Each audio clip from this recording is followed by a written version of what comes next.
Ya. Kalau memang ada pertanyaan lagi, monggo, sedapat mungkin saya akan coba menjawab atau mungkin yang lain. Silakan Mas, silakan. Ya, maju Mas, maju Mbak, maju Mbak. Atau saya minta tolong ada yang jalan ke sana pakai wireless, salah satu wireless. Ya ada. Oke, sambil Mbaknya jalan ke sini, mohon izin Mas jalan ke sini, Masnya dulu yang sebelah kiri. Oh ya wes, oke.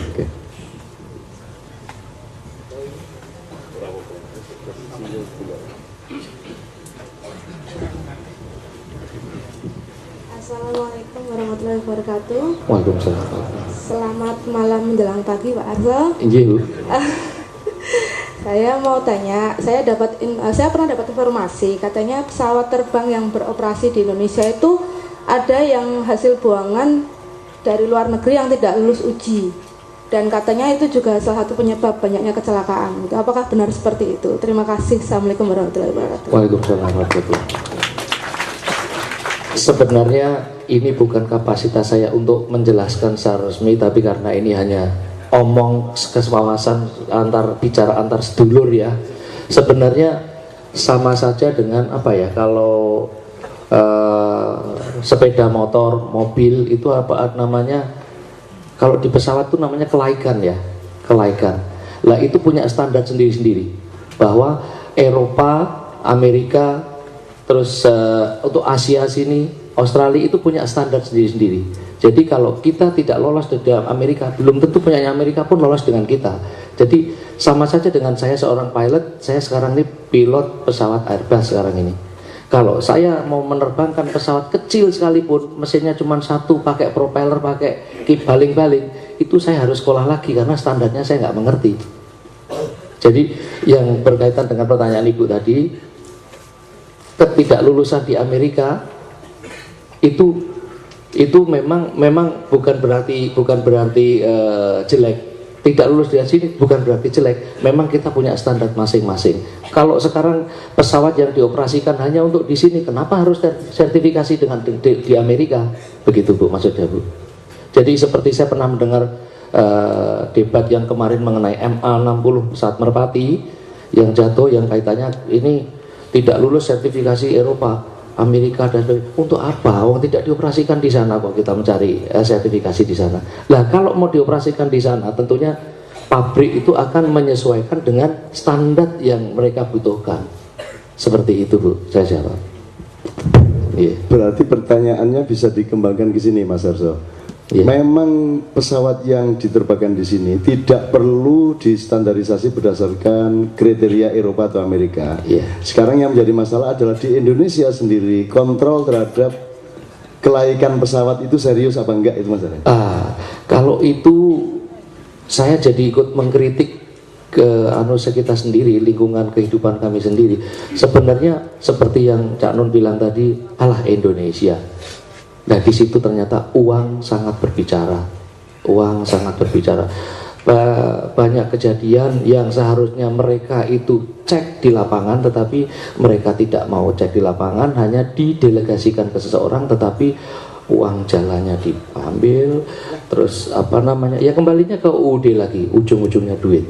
Memang itu terjadi, karena saya pernah mengalami sendiri waktu saya terbang di Merpati dulu, yang harusnya pesawat saya diinspeksi di Bali, tapi ternyata tidak jadi diinspeksi karena beliaunya tidak datang, hanya ditandatangani oleh kawan saya sendiri karena sudah didelegasikan. Nah itu permainan seperti itu memang masih ada waktu itu, dan mudah-mudahan sekarang sudah berangsur-angsur berkurang karena kritikan-kritikan dari masyarakat sekarang sudah mulai tajam gitu. Cukup ya Mbak ya. Saya persilakan Mas yang sebelah kiri ya. Tolong mikrofonnya tadi, wirelessnya.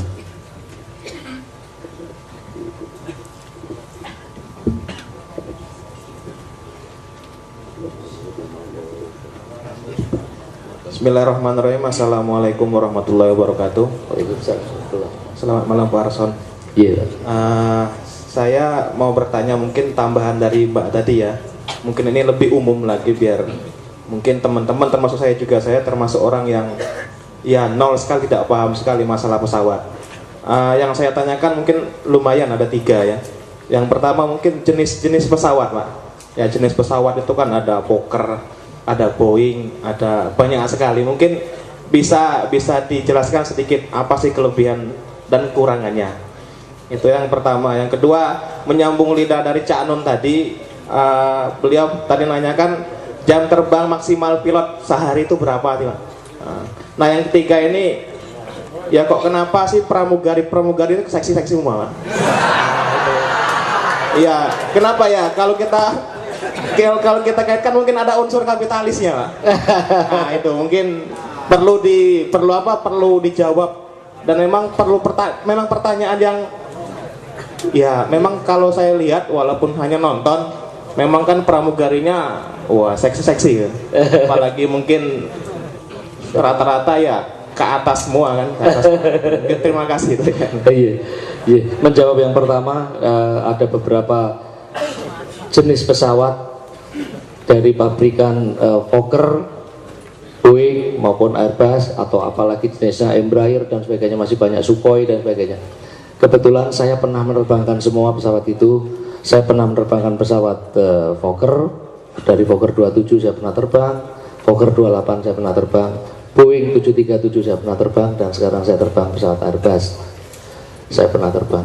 Itu masing-masing punya kelebihan Pak, masing-masing punya kelebihan dan masing-masing punya kekurangan. Hanya secara pribadi kalau Bapak tanya ke saya, karena saya sekarang terbang pesawatnya pesawat baru, yaitu pesawat Airbus, saya lebih pilih Airbus. Memang dari sisi safety-nya menurut saya pribadi, mungkin orang lain akan menilai sendiri-sendiri, karena paling tidak pesawat itu baru, sehingga kekurangan-kekurangan atau kelemahan-kelemahan yang lalu bisa terbaca oleh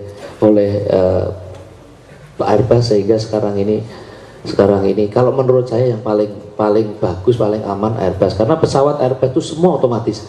Pesawat Airbus itu hanya diterbangkan oleh manusia itu hanya 5 detik Pak, 5 detik dipegang penuh orang, lainnya sudah otomatis semua. Sampai landing pun mata ditutup pun pesawat akan landing dengan sendirinya, ngerem dengan sendirinya.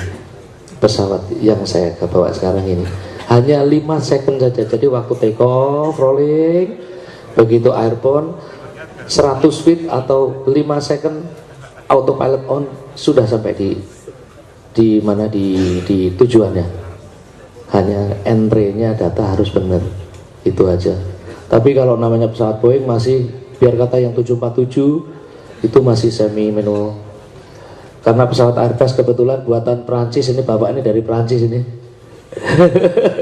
Bapak ini yang punya negara yang membuat pesawat Airbus. Jadi memang kenyataannya kalau menurut saya pribadi, saya pernah berpengalaman menerbangkan 3 jenis itu seperti itu.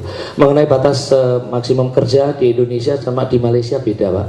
Kalau di Indonesia itu sekarang maksimum 1050 jam setahun. Kalau di sana hanya 1000. Terus dalam 1 bulan di Indonesia hanya 110 jam. Jadi nggak bisa kita terbang 110 terus mentok, ya di bulan ke situ sudah harus libur. Terus 1 minggu 40 jam, 1 hari 8 jam, 1 hari 8 jam. Lebih dari itu exceeding dari kerja working hours kita, itu akan berpengaruh pada performance kita, sehingga apa namanya safety awareness-nya apa ya namanya, apa ya, keamanan kita terhadap apa, safety awareness-nya apa ya Indonesia aja ya, kesadaran kita untuk mengontrol ini bahaya apa tidaknya itu loh, itu sudah sangat menurun. Jadi makanya itu dibatasi 8 jam itu terkait asuransi. Jadi nanti kalau sampai terjadi kecelakaan melebihi dari kemampuan manusia yang kita selama ini sudah dibatasi, asuransi akan tidak menanggung. Seperti itu Pak. Mengenai yang seksi-seksi itu memang saya yang mengusulkan Pak, saya senang sekali seksi. Ya memang terus terang ini bisikan juga Cak Nun juga sih. Pasti gatal lagi pasti ya. Iya kata Tuhan. Gini, saya nambahi. Kui takon seksi itu mergo dhek seneng. Nek ora seneng kan ya ora. Gini, Mas. Kecanggihan Airbus itu apa saja bahaya terhadap pesawat di udara? Misalnya badai, misalnya kepadatan awan, misalnya cuaca apa-apa segala macam. Terus antisipasi otomatiknya Airbus itu seberapa canggih itu? Kebetulan saya juga bukan marketingnya Airbus, bukan, saya juga nggak dibayar Airbus, tetapi memang sentuhan tangan terhadap operasional pesawat itu sangat dikurangi di dalam Airbus, sangat dikurangi karena pabrik mungkin berpikir bahwa komputer jauh lebih presisi, jauh lebih tepat daripada manusia. Bahkan yang namanya mesin mati satu pun itu mereka landing dengan otomatis. Kalau Boeing nggak bisa, nggak boleh. Boeing mesin mati satu harus pilot yang terbangkan. Tetapi kalau Airbus mesin mati satu bisa landing dengan otomatis.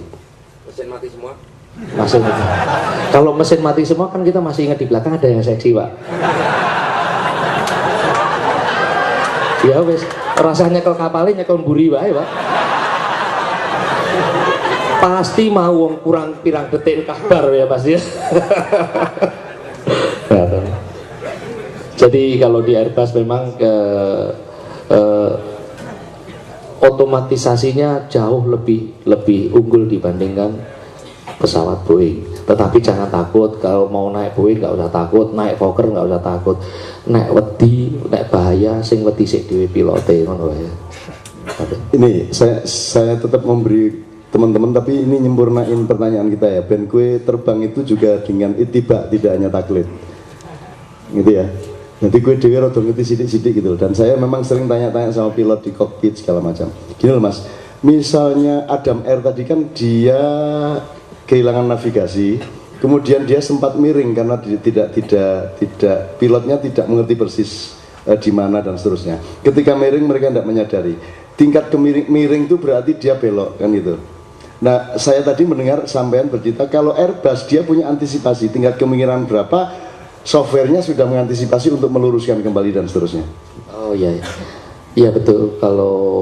Kalau kejadian kembali ke Adam Air itu memang, kalau mungkin di sini ada yang sangat paham fisika, jadi komponen lift sama komponen drag itu kalau sama mereka akan level.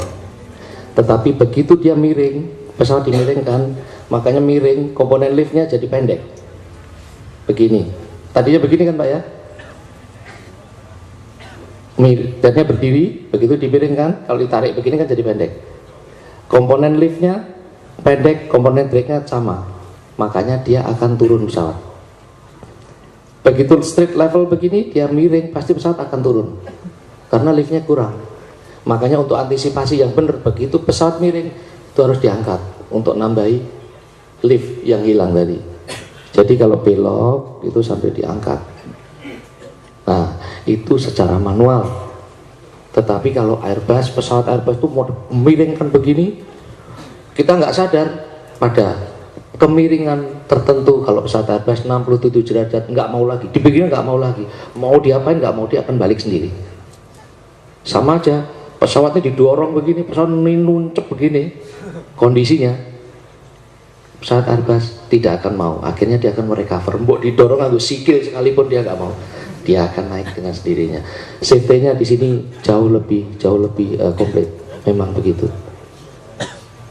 Jadi keunggulan memang saya pribadi, mungkin yang lain saya kurang mengerti. Jadi kita suatu hari pemerintahan kita sebaiknya software mesin saja, supaya kalau ada korupsi yang keterlaluan akan ada antisipasi otomatis.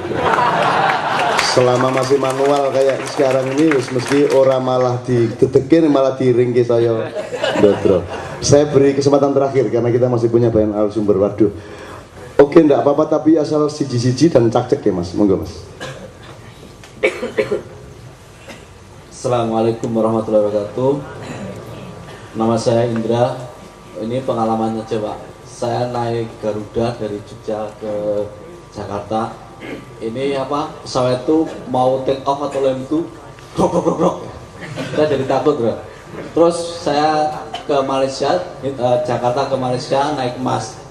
Itu take off sama landing itu jadi nggak suara.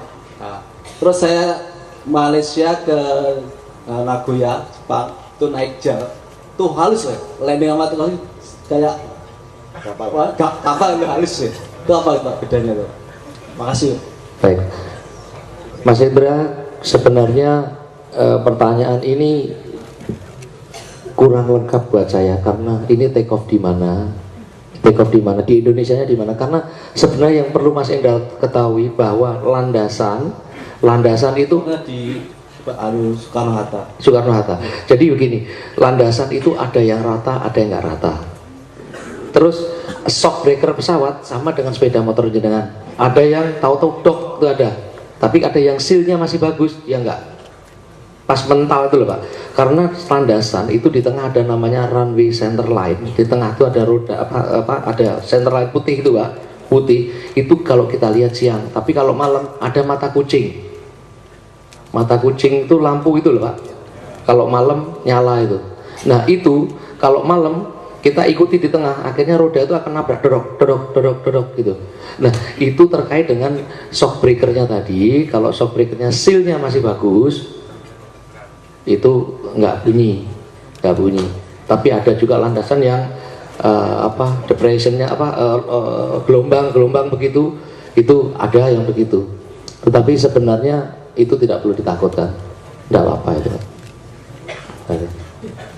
Sama dok nih toh. Anak neng di kan itu terjadi di Indonesia. Dah, aku soalnya no jin nerok dororane.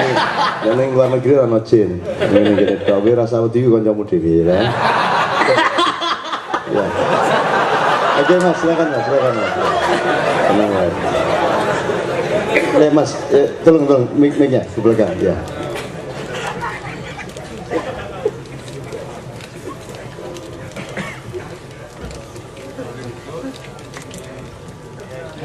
Assalamualaikum warahmatullahi wabarakatuh. Ringges Pak Arso. Saya pesawat sering kayak gitu. Cuma satu aja tanya. Trik dapat tiket murah agak sering kita naik ke Pauk Calo dan sebagainya gitu, atau harinya dan sebagainya itu. Bagaimana sih bisa minimal standar gitu? Cukup sekian. Itu yang saya tahu cukup canggih menjawab tuh Mbak Via itu. Mbak Via sangat menguasai soal itu. Moga Mas Sarjo. Wah, kalau terkait dengan tiket saya kurang mengerti Pak. Saya benar-benar kurang mengerti. Tetapi kalau yang terkait dengan promosi, yang terkait mungkin pernah dengar, wah nek AirAsia kok enek sing neng harga kok cuman 100.000 atau 200.000. Bahkan ada yang hanya RM1 untuk penerbangan internasional. Itu adalah teknik dagang dari suatu perusahaan, dan mereka sebelum dilempar ke pasar, diumumkan di media, biasanya dilempar dulu ke karyawan. Jadi rebutannya akan lebih sedikit. Kalau memang Bapak mau informasi lebih awal sehingga rebutannya kesempatannya, kansnya lebih gede, nanti saya informasikan. Ya, seperti kemarin istri saya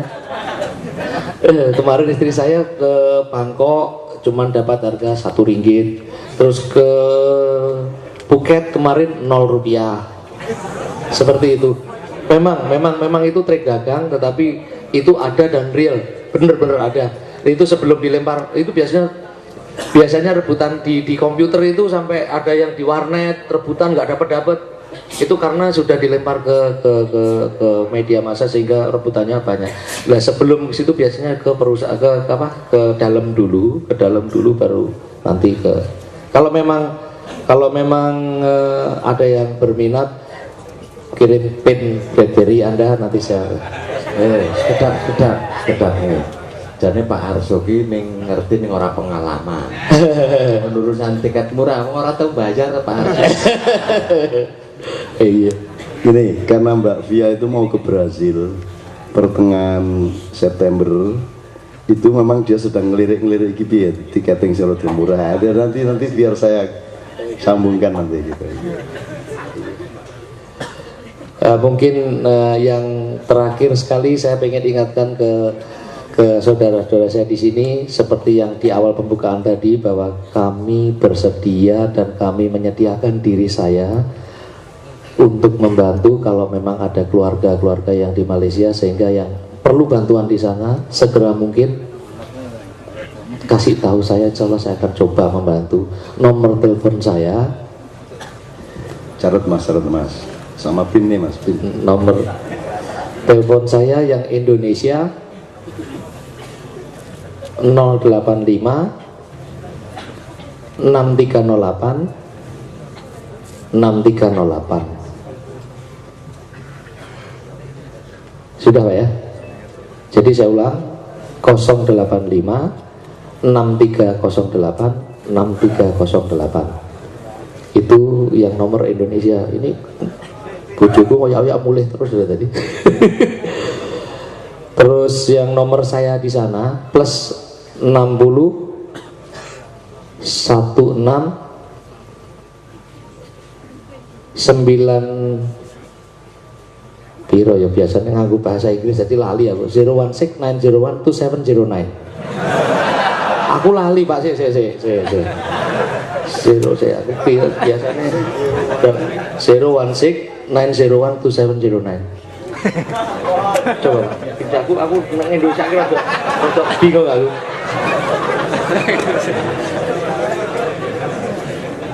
Ini karena habis terbang cukup panjang sehingga kesadaran kontrolnya menurun.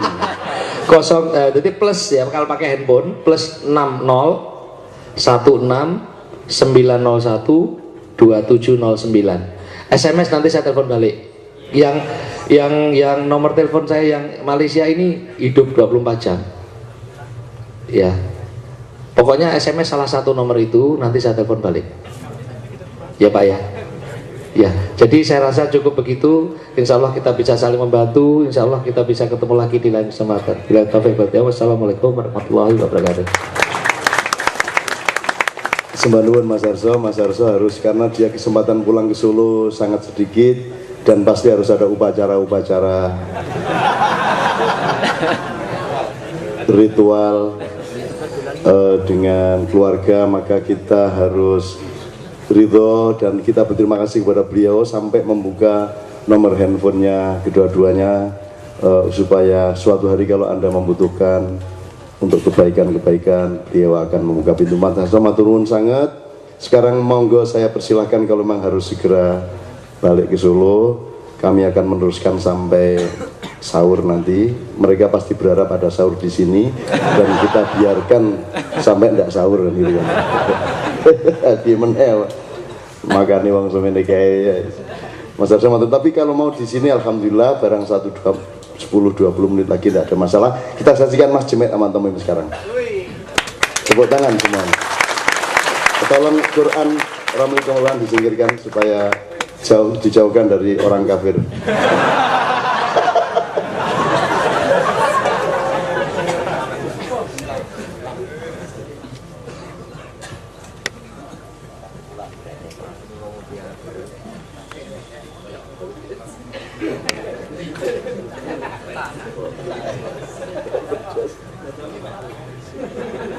Wajib.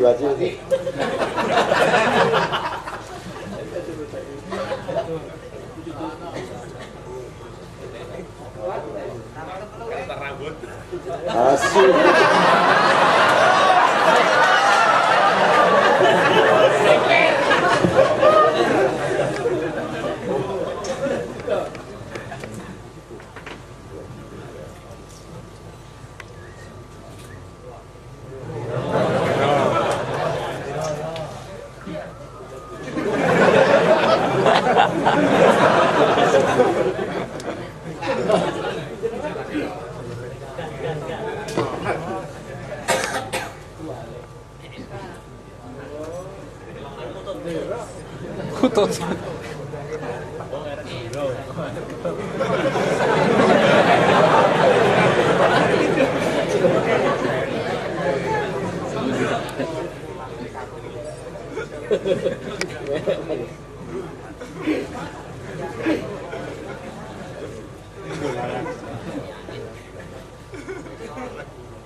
Oke, tepuk tangan semua teman-teman sekalian. Honornya tanggung jawab Ketua SAR DIY. Teman-teman sekalian, ide Jemek tadi itu meskipun dia tidak mempersiapkan dan tidak latihan, tapi ketika bendera diturunkan itu kan terus jebul Indonesia Raya cilik banget ya loh, mengsemine ya loh. Gitu.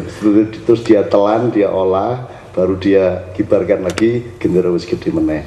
Itu kan karepe Mas Jemek kan. Jadi dia ketok ngono ki ning ya idene ki ya bener ki, bener. Lumayan lah, lumayan.